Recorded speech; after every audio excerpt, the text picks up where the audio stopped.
Well, if you haven't filed your taxes yet, now is the time. The deadline is Monday, this coming Monday, the 18th. But if you think you're scrambling, you should know that the IRS is too. They are backlogged and understaffed, meaning your refund could take a while. Scott McFarland is outside the IRS headquarters.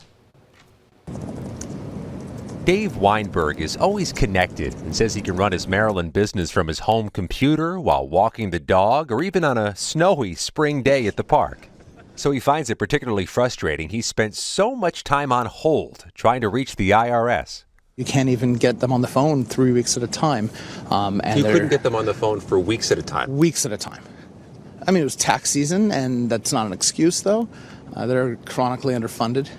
In a report to Congress last week, the IRS acknowledged only about 20% of callers have been getting through to live IRS agents at times this month.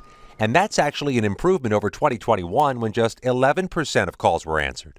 It comes as the agency navigates what it considers a perfect storm. More than 3 million tax returns are still being processed from 2021. Budget cuts and COVID disruptions have shrunk staffing to less than 80,000 people, the same level it was nearly half a century ago. While more than 16 million people, roughly 10% of taxpayers, still file on paper, which the National Taxpayer Advocate calls the agency's kryptonite.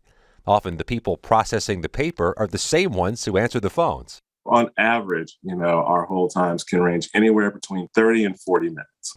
The IRS's Ken Corbin says the agency is hiring new employees and contractors to lighten the load, but won't see most of the impact until future tax seasons.